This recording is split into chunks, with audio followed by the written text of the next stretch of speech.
It is time for the Take 3 Wrestling Awards show. We do this every year at this time as we put a bow on 2021. So, Michael, do the honors of revealing who's what. All right, welcome in. That time. It's my time to shine. The Yep. award ceremony has begun. We will start with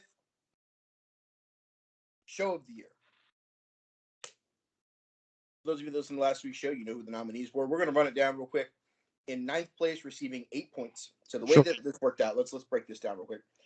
Each of us had our list that I so elegantly put together.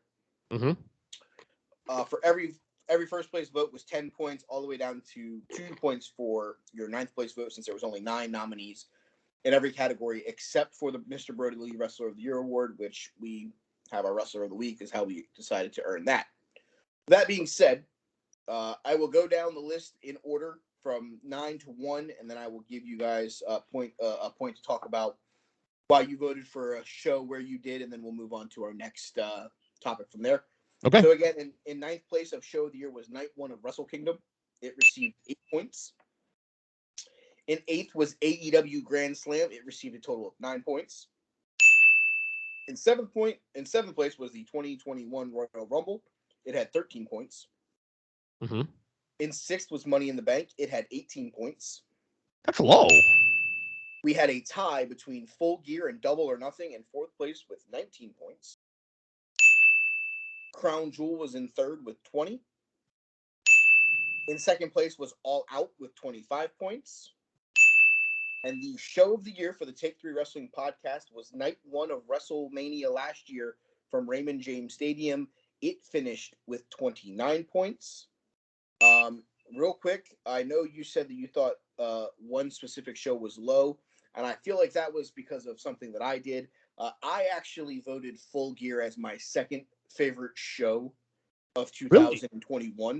Really? I love the Adam Hangman Page Kenny Omega storyline and feud, and I felt that culmination mixed with the better women's match, even though Britt Baker was the slam dunk winner. I feel personally, I had All Out in fourth place because I feel All Out gets very, very, very swayed, not because of in-ring things, but because of people that debuted at the end of Surprises. So that's why I did not have it as high as both of you did. You both had it at first and second, so I had it down all the way in fourth place because the debuts weren't enough to swing the good matches that happened on other shows for me. So wasn't Full Gear the one that had all like the fucking? You had the street fight one, and then you had the 6-man tag, and then the 8-man tag. That bothered me. That's why the show was not as good as I thought it should have been. The point about the Omega and Hangman, you know, match of course was fantastic. FTR and Lucha, fantastic. But the other shit made it a little more drag. And I get the point about the debuts and stuff, but even the show was still great. I thought I was so that was probably the most engaged was on a pay per view, outside of maybe Mania and I'd say Money in the Bank. Well, I'll say this: voting All Out had a really bad Big Show QT Marshall match. That means it automatically can't be. Is that the Big Show? That Big Show QT Marshall. And it went off second to last, by the way. So I digress. Go to the floor. I'll just say this. That's Tony Khan. Go ahead next. I'll say this: voting for number 1 was a no-brainer for me because we were there, and that always adds something to a show for me. I honestly couldn't remember half the shows, like watching them from the year. Like I remember most of the AEW shows, but I wasn't really recalling a ton about the WWE shows other than like SummerSlam and stuff like that. So, but I recall WrestleMania Night 1. I recall that because that was a great show. It was great to finally be back at a live show after, a year and a half or however long because of COVID. It was nice. It was nice to be back. And in general, it was just really like that to me was a great memory, and that's why that got my first number 1 vote. No, that makes sense. Would have been wrong if I put AEW Dynamite from July 6th, 2021. Went wrong. Yeah. Pick a one Dynamite show the fucking year. I was like 52. Anyway, All right. I mean, other than that, I think Money in the Bank remains one of the most underrated shows of the year, though, because it was the first pay-per-view that had with crowds. You had the Cena surprise, of course. Besides WrestleMania. Edge, right? Edge and Roman was a fantastic match, I thought. Big E getting the Money in the Bank. I thought Money in the Bank is one of the most underrated shows of the year. I'll say this: that I'm happy to see Crown Jewel get some love because that was unexpectedly a great show. We usually go into the Saudi Arabia shows expecting them to just be overglorified house shows, and this was not. Mm-hmm. Dude, you were commentary of the Goldberg Lashley match, Joe. Especially you. Yeah. You like. Oh yeah, and obviously the Seth and Edge Hell in a Cell match. Like WWE voted that as their own match of the year. Absolutely. Yeah. I went WWE heavy on my list this year. Yeah, same. All right. Storyline of the year. Here we go. In ninth place, it was Dan Lambert being booed by everyone. In eighth place, it was Maxwell Jacob Friedman trying to kill Chris Jericho. In seventh, it was the American Dream Nightmare trolling the internet. In sixth, it was the implosion of the Undisputed Era. Should be a little higher than that personally, but I get it. In fifth place, it was Roman and Brock Lesnar with 19 points. Oh, okay.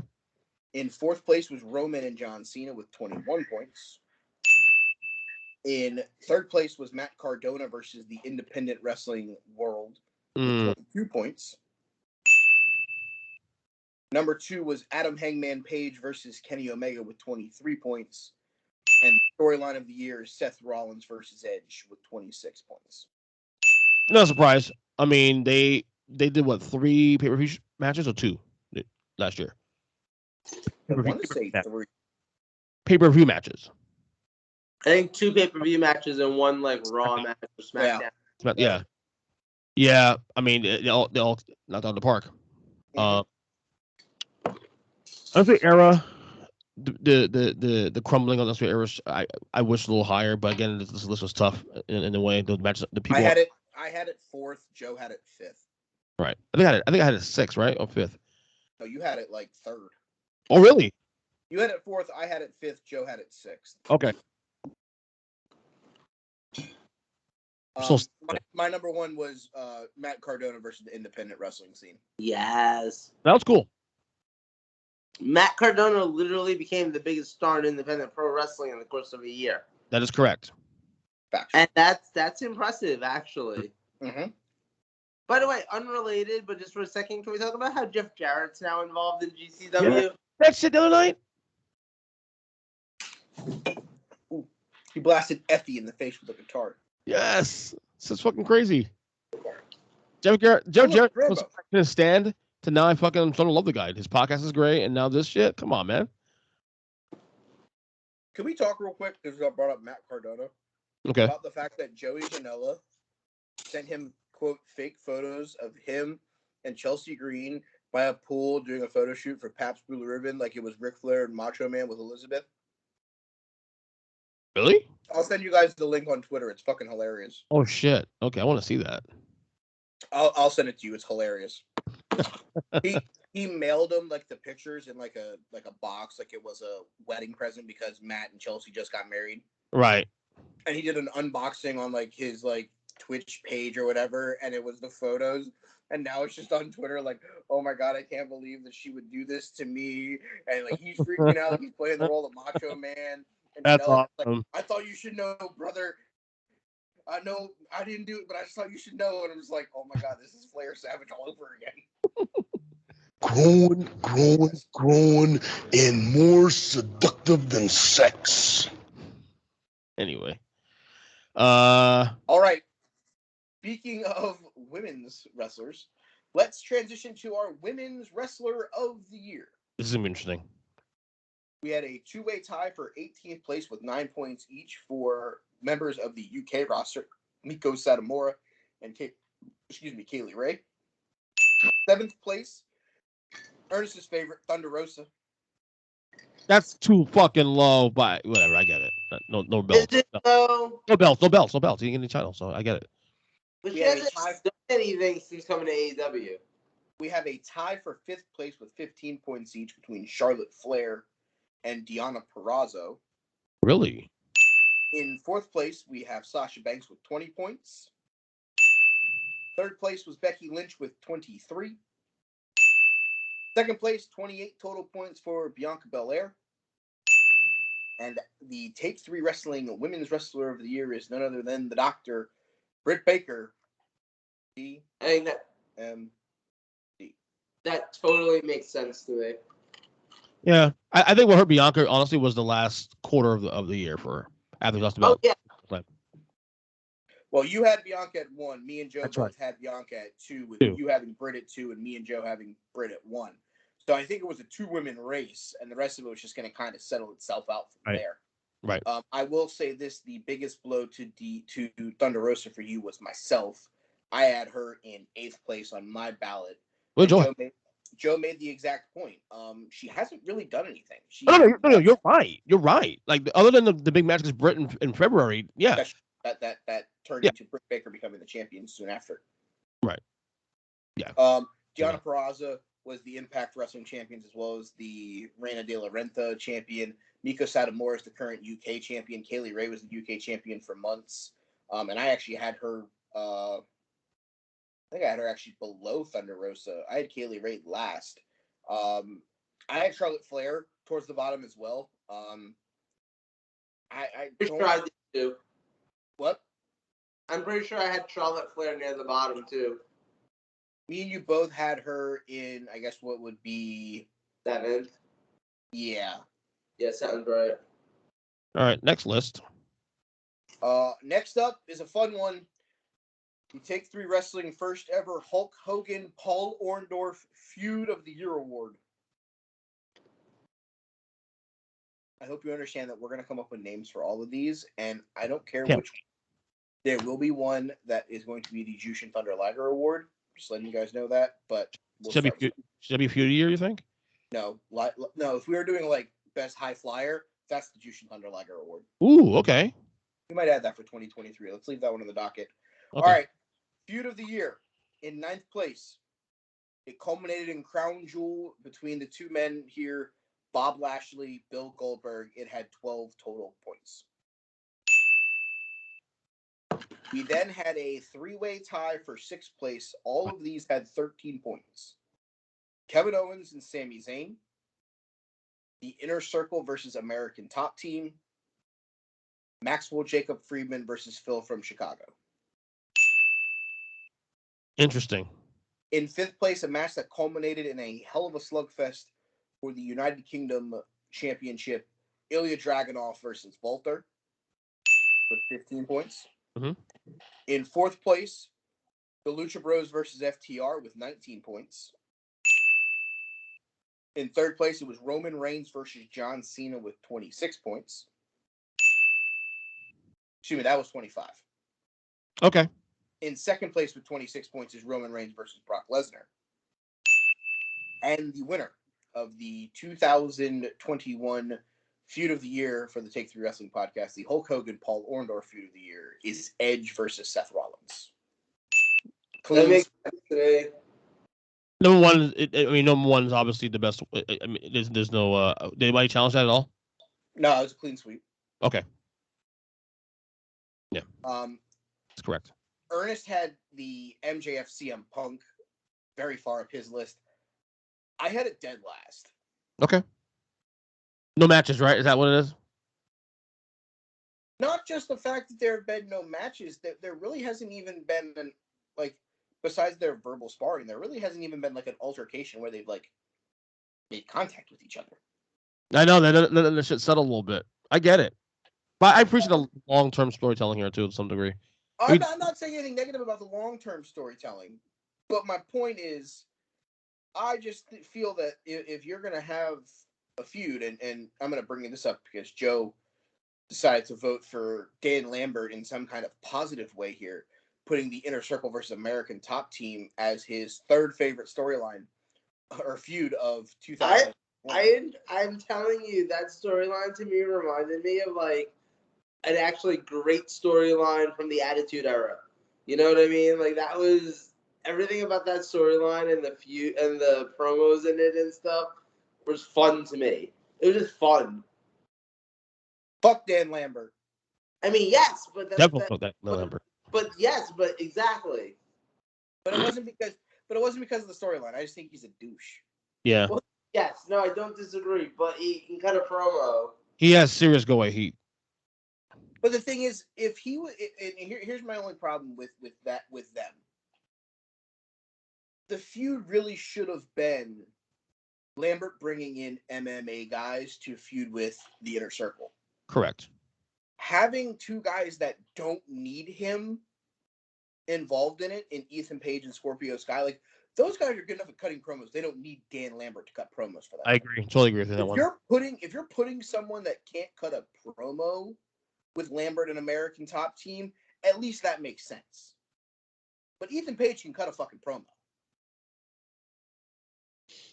Scorpio's not either. Would they have been given the opportunity on TV or had the chance to be in pay-per-view against the Inner Circle? I mean, Ethan Page did debut in that ladder match for the number one. True. So it wasn't like he came in with no reaction. And Scorpio Sky gets a push once every 180 days. Correct. Alrighty. All right, let's transition. The tag team of the year. We had a tie in 8th place between the teams of Jon Moxley and Eddie Kingston, and the NXT UK former tag team champions of Pretty Deadly. They each had 9 points. In 6th place, the new AEW World Tag Team Champions, Jurassic Express, Luchasaurus, and Jungle Boy. They tied with MSK with 14 points each. We have a tie for 4th place between two teams. We have the Usos. Oh, yeah, tie. Okay. You hit the bell every other fucking time, guy. Come on.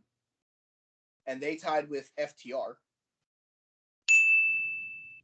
In 3rd place, 22 points, the secondary former AEW Tag Team Champions, Nick Jackson, the Young Bucks. In 2nd place, the now former AEW World Tag Team Champions, Penta Jr., Rey Fenix. And the 2021 Tag Team of the Year is none other than Matt Riddle, Randy Orton, RK Bro, 29 total points. Clean sweep, right? Gotta be clean sweep here. Nope. Oh, fuck. Who's the one that did it? I had number 1. Ooh, who'd you have number 1? Huh? I had Penta and Phoenix. You had my team? The team that as much as their song annoys the fuck out of me, I feel like they had the better matches and the better feuds. I felt like RK Bro's feud with AJ and Omos was just kind of like a stepping stone to get AJ and Omos to break up. It really wasn't to get over Riddle and Orton as a team. It was more to get those guys separated from each other. So I went the safe route of who I thought had everything more inclusive this year. Because the feud with FTR, the feud with the Bucks earlier in the year for the Lucha Bros had them going the entire way.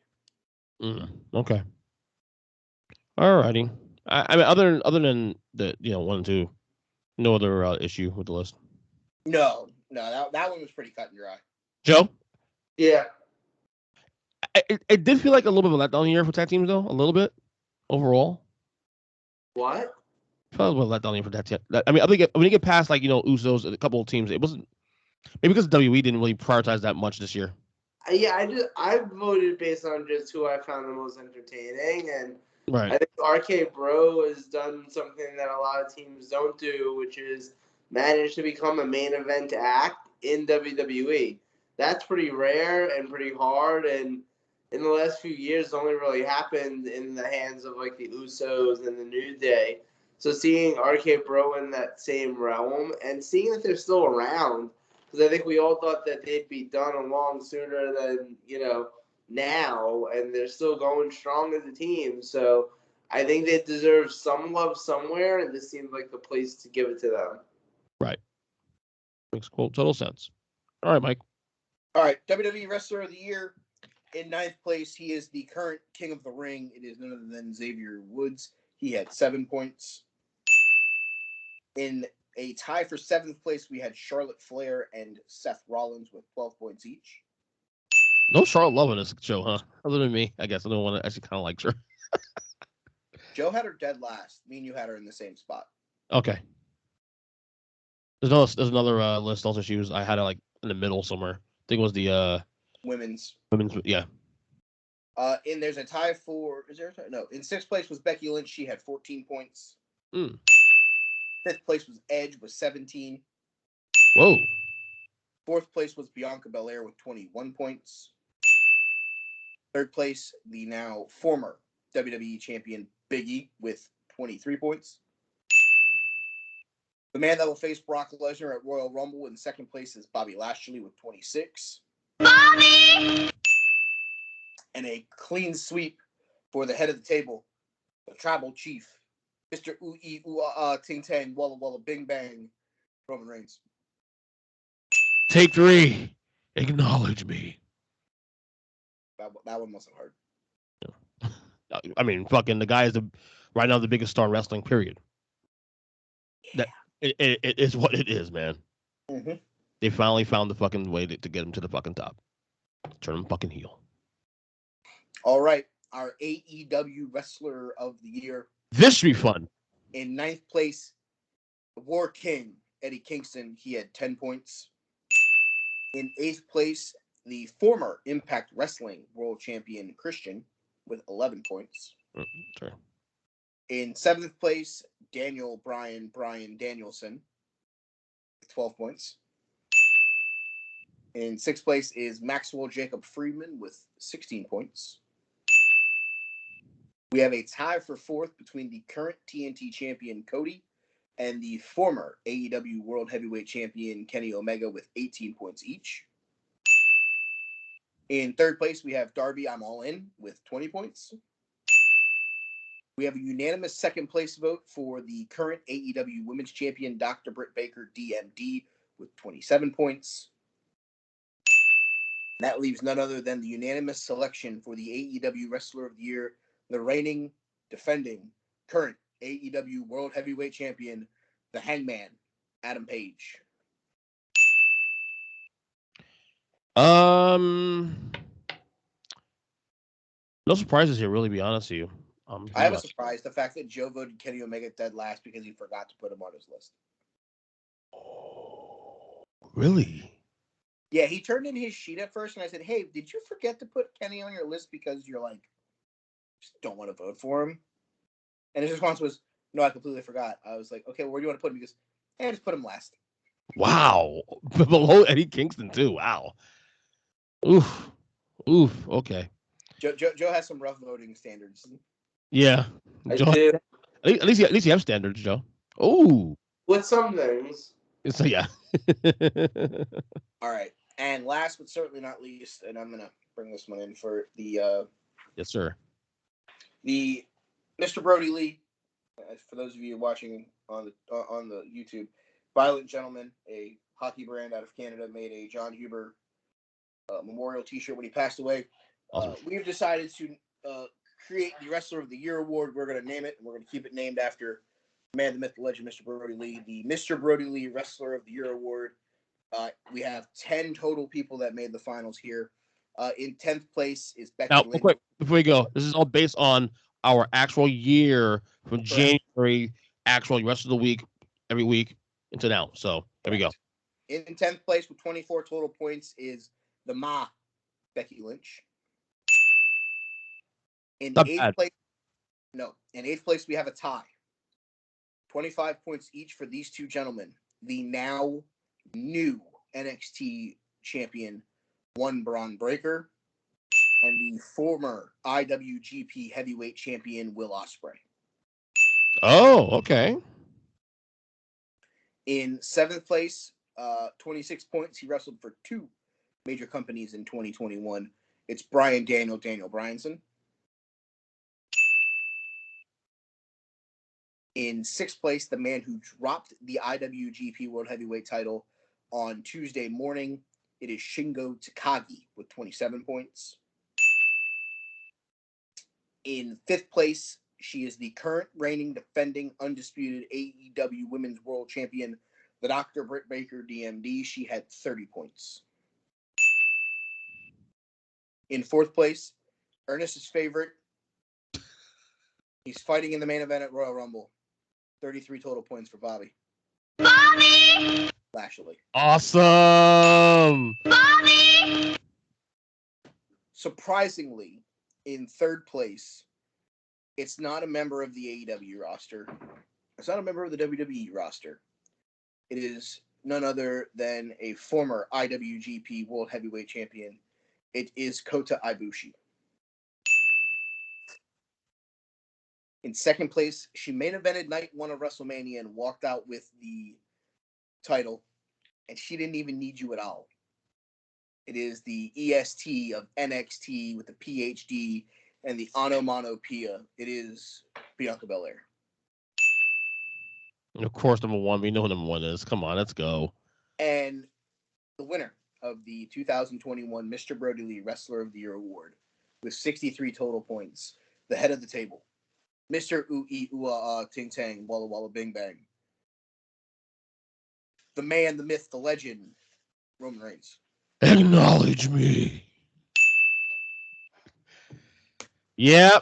I think that if you follow the show throughout the year, for example, the big joke was every week, where is this guy? Bobby! He's 27. He's 29. He's 30. But we said that when we were doing until last month, we're going to do the tally for January to June, and Bobby had a very, very hot first half of the year. Yep. He'll catch up, and he cracked top 5. So Bobby did.